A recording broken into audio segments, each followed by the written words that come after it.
Hi and welcome to my wee channel, The Kilted Cyclist. Today we're in sunny Arbroath, and it's not often you can say that. Its old name is Arbroath. Phew, that was a mouthful, even for my big gulp. The town really began in 1178 with the formation of Arbroath Abbey. A new harbour was built in 1839 to service the large fishing fleet, which became one of the biggest in Scotland. Arbroath is famous for a few things. You're bound to know at least one of them. I'll give you a couple of seconds to think of them. Okay, time's up. If you have any of these, well done. The declaration of, Arbroath obviously. The famous Arbroath Smoky, which is a smoked haddock that tastes fantastic.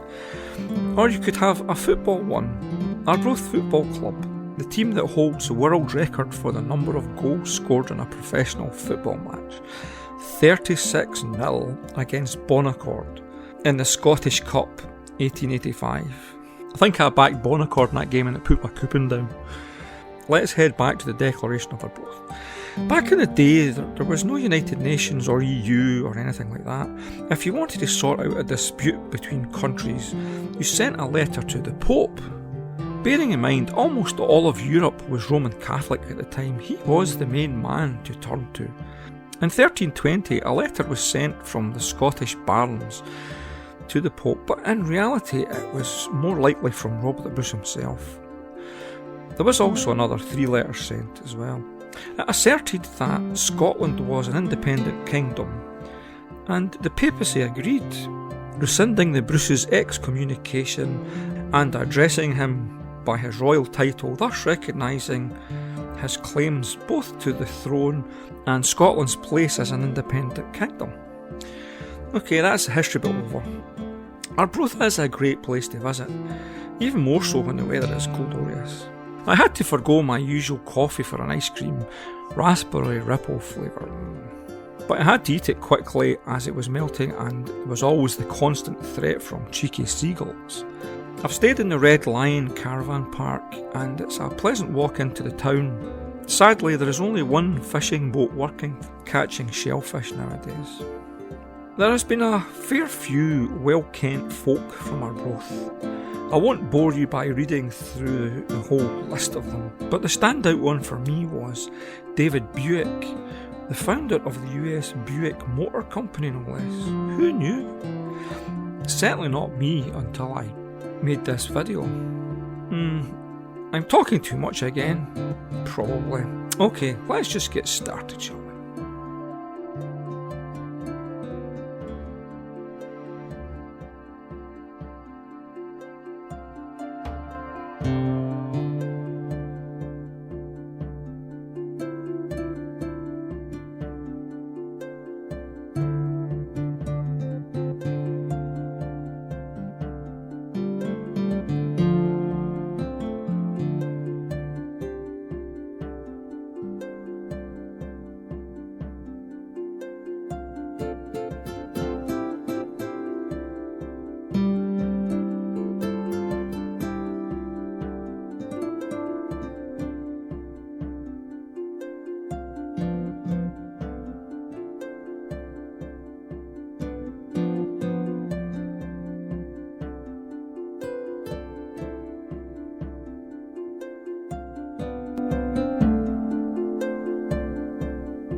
Well, that was Arbroath. I've always loved visiting harbours, Scotland being blessed with so many of them. Some are just stunning, and is Arbroath in that list? Well, you tell me.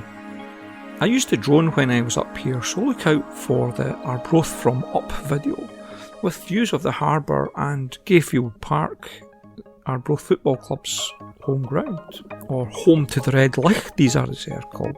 As I look at the big clock on the wall, I see that once again, time has beaten us. So until next time, don't forget to subscribe on the way out. Bye for now.